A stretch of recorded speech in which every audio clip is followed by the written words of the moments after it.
ನಮಸ್ಕಾರ. ಲಕ್ಷ್ಮೀ ಬಾರಮ್ಮ ಧಾರಾವಾಹಿಲಿ ಸಂಚಿಕೆ 419ರಲ್ಲಿ ಏನಾಗಿದೆ ಅಂತ ನೋಡೋಣ ಬನ್ನಿ. ಇಲ್ಲಿ ಲಕ್ಷ್ಮಿ ರೂಮಲ್ಲಿ ಇರ್ತಾಳೆ. ತಕ್ಷಣ ಅಲ್ಲಿಗೆ ವೈಷ್ಣವ್ ಕೂಡ ಬರ್ತಾನೆ. ಬಂದ ತಕ್ಷಣ ಲಕ್ಷ್ಮಿ ಹೋಗಿ ವೈಷ್ಣವ್ನ ಹತ್ಕೊಂತಾಳೆ.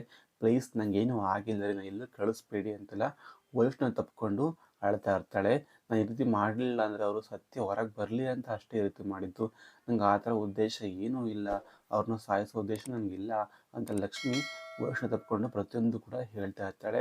ನಾನು ಎಲ್ಲೂ ಕಳಿಸ್ಬೇಡಿ, ನಿಮ್ಗೆ ಬಿಟ್ಟು ನನಗೆ ಇರೋಕ್ಕಾಗೋದಿಲ್ಲ ಅಂತೆಲ್ಲ ಲಕ್ಷ್ಮಿ ಅಳ್ತಾ ಅಳ್ತಾ ಎಲ್ಲ ಅವನ್ನ ತಪ್ಕೊಂಡು ಹೇಳ್ತಾ ಇರ್ತಾಳೆ. ಆಗ ವೈಷ್ಣವ್ ಹೇಳ್ತಾನೆ, ಇಲ್ಲ ಲಕ್ಷ್ಮಿ, ನಾನು ಎಲ್ಲೂ ಕಳಿಸೋದಿಲ್ಲ, ಹೇಳಿದ್ನ ಆಲ್ರೆಡಿ ನಾನು, ನಿಮ್ಮನ್ನು ಬಿಟ್ಟು ನನಗೂ ಇರೋಕ್ಕಾಗೋದಿಲ್ಲ, ನಿಮ್ಮನ್ನು ಎಲ್ಲೂ ಕಳಿಸೋದಿಲ್ಲ ಅಂತ ವೈಷ್ಣವ್ ಕೂಡ ಹೇಳ್ತಾ ಇರ್ತಾನೆ. ಅದಾದಮೇಲೆ ಈಗ ಸ್ವಲ್ಪ ಹೊತ್ತು ನೀವು ರೆಸ್ಟ್ ಮಾಡಿ ಮಲ್ಕೊಳ್ಳಿ, ಬೆಳಿಗ್ಗೆ ಮಾತಾಡೋ ಅಂತ ಅವಳನ್ನ ಅಲ್ಲೇ ಮಲಗಿಸ್ತಾನೆ. ಲಕ್ಷ್ಮಿ ಆಗ ಮಲ್ಕೊಂತಾಳೆ. ಮಲಗಿದ್ರು ಸಹ ಅವಳಿಗೆ ಅದೇ ಒಂದು ಚಿಂತೆ ಕಾಡ್ತಾ ಇರುತ್ತೆ, ಯಾಕೆ ಈ ರೀತಿ ಆಯಿತು ಅಂತೆಲ್ಲ ಮನಸ್ಸಲ್ಲಿ ಅಂದ್ಕೊಂಡವಳು ಯೋಚನೆ ಮಾಡ್ತಾ ಮಲಗಿರ್ತಾಳೆ. ಇಲ್ಲಿ ಬೆಳಗ್ಗೆ ಎದ್ದು ಲಕ್ಷ್ಮಿ ಅಡುಗೆ ಮನೇಲಿ ಅಡುಗೆ ಮಾಡಲಿಕ್ಕೆ ಅಂತ ಬಂದಿರ್ತಾಳೆ. ಅಲ್ಲೂ ಕೂಡ ಅವಳಿಗೆ ಅದೇ ಒಂದು ಚಿಂತೆ ಕಾಡ್ತಾ ಇರ್ತಾನೆ. ಅಂದರೆ ಆ ವಿಡಿಯೋ ನಾನು ನೋಡಿದ್ನಲ್ಲ ಪ್ರತ್ಯಕ್ಷವಾಗಿ, ಆದರೂ ಆ ವಿಡಿಯೋನ ಹೆಂಗೆ ಚೇಂಜ್ ಮಾಡಿದ್ರು ಇವತ್ತೇ, ಬೆಳಿಗ್ಗೆವರೆಗೂ ನನ್ನ ಹತ್ರನೇ ಇತ್ತು, ಆದರೂ ಕೂಡ ಇವ್ರು ಯಾವ ಟೈಮಲ್ಲಿ ಚೇಂಜ್ ಮಾಡಿದ್ರು ಅಂತ ಅದೇ ಒಂದು ಟೆನ್ಷನಲ್ಲಿ ಅವಳು ತರಕಾರಿನ ಕಟ್ ಮಾಡ್ತಾ ಇರ್ತಾಳೆ. ಅಲ್ಲಿಗೆ ತಕ್ಷಣ ಇಲ್ಲಿ ಕಾವೇರಿ ಬರ್ತಾಳೆ. ಗಂಗಾ ಗಂಗಾ ಅಂತ ಜೋರಾಗಿ ಕೂಗ್ತಾ ಬರ್ತಾಳೆ. ಬಂದ ತಕ್ಷಣ ಅಜ್ಜಿ ಕೇಳ್ತಾಳೆ, ಯಾಕೆ ಅವಳು ಹೊರಗಡೆ ತರಕಾರಿ ತರಗೆ ಹೋಗಿದ್ದಾಳೆ, ಏನು ಬೇಕು ಅಂತೆಲ್ಲ ಕೇಳ್ತಾ ಇರ್ತಾಳೆ. ಆದಮೇಲೆ ಕಾವೇರಿ ಹೇಳ್ತಾಳೆ, ಈ ಮನೆಯಲ್ಲಿ ಸ್ವಲ್ಪ ಜವಾಬ್ದಾರಿ ಇಲ್ಲ, ಪ್ರತಿಯೊಂದು ಕೂಡ ನಾನೇ ವಹಿಸ್ಕೋಬೇಕು ಅಂತೆಲ್ಲ ಕಾವೇರಿ ಕೂಗಾಡ್ತಾ ಇರ್ತಾಳೆ. ತಕ್ಷಣ ಲಕ್ಷ್ಮಿ ಲಕ್ಷ್ಮಿ ಅಂತ ಜೋರಾಗಿ ಕೂಗ್ತಾಳೆ. ತಕ್ಷಣ ಲಕ್ಷ್ಮಿ ಕೂಡ ಬರ್ತಾಳೆ. ಎಲ್ಲೇ ಹೋಗಿದ್ದೆ ಅಂತೆಲ್ಲ ಕೇಳ್ತಾರೆ. ಇಲ್ಲ ಅತ್ತೆ, ನಾನು ಅಡುಗೆ ಮಾಡ್ತಾಯಿದ್ದೆ, ಮೂರೊತ್ತು ಅಲ್ಲೇ ಇರು, ಯಾವಾಗಲೂ ಸ್ವಲ್ಪ ಜವಾಬ್ದಾರಿ ಇಲ್ಲ, ನಾನು ಹೇಳಿದ್ದು ನಿನಗೆ ಅಂತೆಲ್ಲ ಕೇಳ್ತಾ ಇರ್ತಾಳೆ. ತಕ್ಷಣ ಆಮೇಲೆ ಬಟ್ಟೆ ಎಲ್ಲ ಪ್ಯಾಕ್ ಆಯಿತಾ, ನಾನು ಹಿಂಗೆ ಹೇಳಿದ್ನಲ್ಲ ನೈಟಲ್ಲೇ ರೆಡಿ ಆಗುವಂತ, ಯಾಕಿನ್ನೂ ರೆಡಿ ಆಗಿಲ್ಲ ಅಂತೆಲ್ಲ ಕಾವೇರಿ ಲಕ್ಷ್ಮಿಗೆ ಜೋರು ಮಾಡ್ತಾ ಇರ್ತಾಳೆ. ಲಕ್ಷ್ಮಿ ಕೇಳ್ತಾಳೆ, ಅತ್ತೆ ಎಲ್ಲಿಗೆ ಹೋಗ್ಬೇಕು, ಏನಕ್ಕೆ ಅಂತೆಲ್ಲ ಅವಳು ಮತ್ತೆ ಕೇಳ್ತಾ ಇರ್ತಾಳೆ. ಯಾಕೆ ರಾತ್ರಿ ಹೇಳಿದ್ರೆ ಅರ್ಥ ಆಗಲಿ ನಿನಗೆ, ಮತ್ತೆ ಹೇಳ್ಬೇಕಾ ಅಂತೆಲ್ಲ ಕಾವೇರಿ ಹೇಳ್ತಾಳೆ.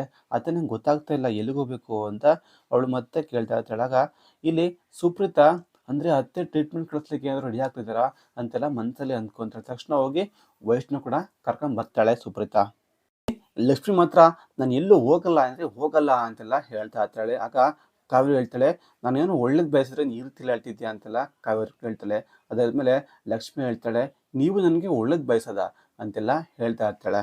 ವೈಷ್ಣವ್ ಬಂದ ತಕ್ಷಣ, ಅಮ್ಮ ಪ್ರತಿಯೊಂದು ಡಿಸಿಷನ್ ನೀವು ತಗೊಳಕ್ಕಾಗೋದಿಲ್ಲ, ಅದಕ್ಕೂ ಸ್ವಲ್ಪ ಮಿತಿ ಇದೆ ಅಂತೆಲ್ಲ ಹೇಳ್ತಾ ಇರ್ತಾನೆ. ಯಾಕಂದರೆ ನಾವು ಕೂಡ ಈಗ ಬೆಳೆದು ದೊಡ್ಡರಾಗಿದ್ವಿ, ನಮ್ಮನ್ನು ಸ್ವಲ್ಪ ಕೇಳಬೇಕು ಅಂತೆಲ್ಲ ಹೇಳ್ತಾ ಇರ್ತಾನೆ. ಅದಕ್ಕೆ ಕಾವೇರಿ ಹೇಳ್ತಾಳೆ, ಪುಟ್ಟ ನೀನು ಈ ಮಾತು ಹೇಳ್ತಿದ್ಯಾ, ವಾವ್ ಪುಟ್ಟ ವಾವ್, ಒಳ್ಳೆ ಮಾತೇ ಹೇಳಿದೆ ಅಂತೆಲ್ಲ ಹೇಳ್ತಾ ಇರ್ತಾಳೆ ಕಾವೇರಿ. ಯಾಕಂದರೆ ನನಗೆ ತುಂಬ ಹಾಲು ಕುಡಿದಷ್ಟು ಸಂತೋಷ ಆಯಿತು ಈ ಮಾತು ಕೇಳಿ ಅಂತೆಲ್ಲ ಕಾವೇರಿ ವೈಷ್ಣವ್ಗೆ ಹೇಳ್ತಾ ಇರ್ತಾನೆ. ಅಮ್ಮ ನೀವೇನು ಹೇಳಿದ್ರು ನಾನು ಟ್ರೀಟ್ಮೆಂಟ್ಗೆ ಲಕ್ಷ್ಮಿನ ಕಳಿಸೋದಿಲ್ಲ ಅಂತೆಲ್ಲ ಹೇಳ್ತಾ ಇರ್ತಾನೆ ವೈಷ್ಣವ್. ಅದಕ್ಕೆ ಕಾವೇರಿ ಹೇಳ್ತಾಳೆ, ನಾನು ಏನು ಹೇಳಿದೆ ಅಂತ ಗಾಬರಿಯಾಗಿದ್ದೀರ ನೀವು, ನಾನು ಹೇಳಿದ್ದು ರೆಸಾರ್ಟ್ ಹೋಗ್ಲಿಕ್ಕೆ, ಈಗ ಲಕ್ಷ್ಮಿ ಮತ್ತು ವೈಷ್ಣವ್ ಸ್ವಲ್ಪ ದಿವಸ ಆರಾಮಾಗಿ ಇದ್ದು ಬರಲಿ ಅಂತ ನಾನು ಈ ರೀತಿ ಹೇಳಿದೆ ಅಂತೆಲ್ಲ ಹೇಳ್ತಾ ಇರ್ತಾಳೆ. ವಿಷಯ ಕೇಳಿದ ತಕ್ಷಣ ವೈಷ್ಣವ್ ತುಂಬ ಖುಷಿ ಪಡ್ತಾನೆ. ಥ್ಯಾಂಕ್ ಯು ಸೋ ಮಚ್ ಅಮ್ಮ ಅಂತೆಲ್ಲ ಹೇಳ್ತಾ ಇರ್ತಾನೆ. ಅದಾದಮೇಲೆ ಕಾವೇರಿ ಹೇಳ್ತಾಳೆ, ನಂಗೆ ಗೊತ್ತಿಲ್ಲ ಪುಟ್ಟ ಯಾರಿಗೆ ಏನು ಬೇಕು ಅಂತೆಲ್ಲ ಅವಳು ಹೇಳ್ತಾಳೆ ವೈಷ್ಣವ್ಗೆ. ಇಲ್ಲಿ ನಿತ್ಯ ಡಾಕ್ಟರ್ ವಾಕಿಂಗ್ ಮಾಡ್ತಾ ಇರ್ತಾಳೆ. ಅದೇ ಟೈಮ್ಗೆ ತಕ್ಷಣ ಅಲ್ಲಿಗೆ ಅಂಕಿತ್ ಕೂಡ ಬರ್ತಾನೆ.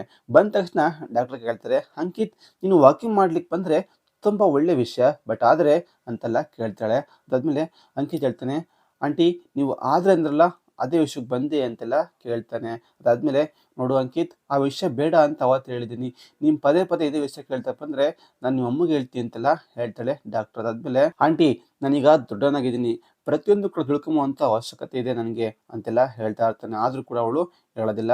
ಆಂಟಿ ಇದೇ ವಿಷಯ ನಿಮ್ಮ ಮಗನಿಗಾಗಿದ್ದು ನೀವೇನು ಮಾಡ್ತಿದ್ದೀರಿ ಅಂತೆಲ್ಲ ಮತ್ತೆ ಕೇಳ್ತಾನಾಗ ನಿತ್ಯ ಡಾಕ್ಟರ್ಗೆ ಸಿಟ್ಟು ಬಂದು ಅಲ್ಲಿಂದ ಹೊರಟೋಗ್ತಾರೆ. ಇಲ್ಲಿ ಅಂಕಿತ್ ಅಪ್ಪನ ಬಗ್ಗೆ ತಿಳ್ಕೊಳ್ಳೋಕೆ ಇದ್ದಿದ್ದೊಂದು ಆಪ್ಷನ್ಸು ಅದು ಹೊರಟೋಯ್ತು ಅಂತ ತಲೆ ಮೇಲೆ ಕೈ ಇಟ್ಕೊಂಡು ಕೂತ್ಕೊಳ್ತಾನೆ. ತಕ್ಷಣ ಯಾವ ಕಡೆಗೆ ಒಂದು ಲೆಟ್ರ್ ಒಂದು ಬೀಳುತ್ತೆ. ಬಂದ ತಕ್ಷಣ ನೋಡ್ತಾನೆ, ಅಲ್ಲಿ ನಿಮ್ಮ ಅಪ್ಪನ ಬಗ್ಗೆ ನೀನು ತಿಳ್ಕೊಬೇಕು ಅಂತಂದರೆ ಈ ರೆಸಾರ್ಟ್ಗೆ ಬಾ ಅಂತ ಹೇಳ್ಬಿಟ್ಟು ಅಲ್ಲಿ ಲೆಟರ್ ಕೂಡ ಬಂದಿರುತ್ತೆ. ತಕ್ಷಣ ನೋಡಿದ ತಕ್ಷಣ ಅವ್ನು ಕೂಡ ಶಾಕ್ ಆಗಿ ನಿಂತ್ಕೊಂಡು ನೋಡ್ತಾ ಇರ್ತಾನೆ. ಇಲ್ಲಿ ಲಕ್ಷ್ಮಿ ಮತ್ತೆ ವೈಷ್ಣವ್ ಇಬ್ರು ಕೂಡ ರೂಮ್ಗೆ ಬರ್ತಾರೆ.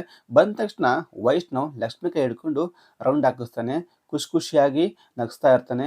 ನೋಡಿದ್ರೆ ಲಕ್ಷ್ಮಿ ಅವರೇ, ಅಮ್ಮ ಎಷ್ಟು ಒಳ್ಳೆಯವರು, ನಮ್ಮ ಒಂದು ಖುಷಿಗೋಸ್ಕರ ಏನೆಲ್ಲ ಮಾಡ್ತಾ ಇದ್ದಾರೆ, ನೀವು ತಿಳ್ಕೊಂಡಿರೋ ಹಾಗೆ ಅಮ್ಮ ಕೆಟ್ಟವರಲ್ಲ, ತುಂಬ ಒಳ್ಳೆಯವರು ಅಂತೆಲ್ಲ ಹೇಳ್ತಾ ಇರ್ತಾನೆ. ಆದರೆ ಲಕ್ಷ್ಮಿ ಮನಸ್ಸಲ್ಲಿ ಅಂದ್ಕೊತಾಳೆ, ಈಗ ನಾನು ಮತ್ತೆ ವಿಷಯ ಹೇಳಕ್ಕೆ ಹೋದರೆ ತುಂಬ ಡಿಸ್ಟರ್ಬ್ ಆಗ್ತಾರೆ ಅಂದ್ಬಿಟ್ಟು ಅವಳು ಸುಮ್ಮನೆ ಆಗ್ತಾಳೆ.